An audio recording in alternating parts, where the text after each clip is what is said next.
تفسیر القرآن آج کا سبق سورۃ الانعام آیت نمبر 98 اور 99۔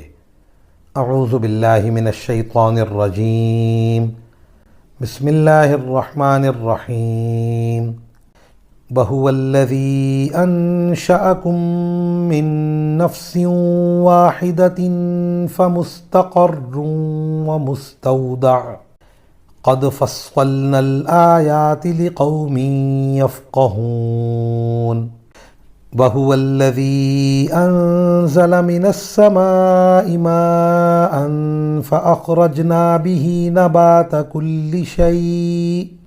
نبات كل شيء فأخرجنا منه خضرا نخرج منه حبا متراكبا ومن النخل من طلعها قنوان دانية وجنات من أعناب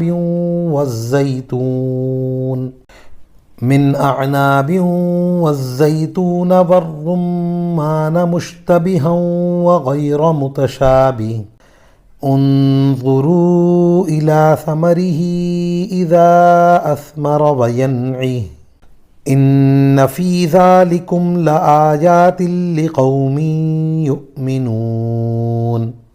ترجمہ: وہی ہے جس نے تم سب کو ایک جان سے پیدا کیا، پھر ہر شخص کا ایک مستقر ہے اور ایک امانت رکھنے کی جگہ۔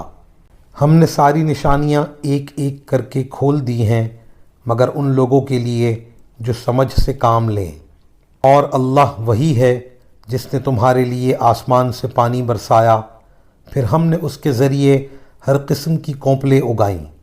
ان کونپلوں سے ہم نے سبزیاں پیدا کیں جس سے ہم تہ بر تہ دانے نکالتے ہیں، اور کھجور کے گھابوں سے پھلوں کے وہ گچھے نکلتے ہیں جو پھل کے بوجھ سے جھک جاتے ہیں۔ اور ہم نے انگوروں کے باغ اگائے اور زیتون اور انار، جو ایک دوسرے سے ملتے جلتے بھی ہیں اور ایک دوسرے سے مختلف بھی۔ جب یہ درخت پھل دیتے ہیں تو ان کے پھلوں اور ان کے پکنے کی کیفیت کو غور سے دیکھو۔ لوگو، ان سب چیزوں میں بڑی نشانیاں ہیں مگر ان لوگوں کے لیے جو ایمان لائیں۔ ان آیات کی تفسیر میں مفسرین کرام فرماتے ہیں، مستقر اس جگہ کو کہتے ہیں جہاں کوئی شخص باقاعدہ اپنا ٹھکانہ بنا لے۔ اس کے برعکس امانت رکھنے کی جگہ پر قیام عارضی قسم کا ہوتا ہے، اس لیے وہاں رہائش کا باقاعدہ انتظام نہیں کیا جاتا۔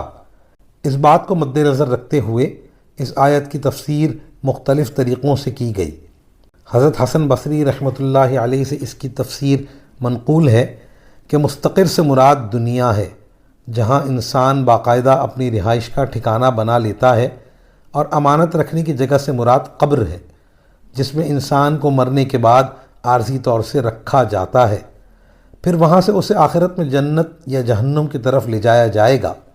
مزید اس آیت کی تفسیر میں فرمایا کہ بعض پھل دیکھنے میں ایک دوسرے سے ملتے جلتے ہوتے ہیں اور بعض صورت اور ذائقے میں ایک دوسرے سے مختلف بھی ہوتے ہیں، اور دوسرا مطلب یہ بھی ہے کہ جو پھل دیکھنے میں ملتے جلتے نظر آتے ہیں ان کی خصوصیات ایک دوسرے سے الگ ہوتی ہیں۔ وآخر دعوانا ان الحمد للہ رب العالمین۔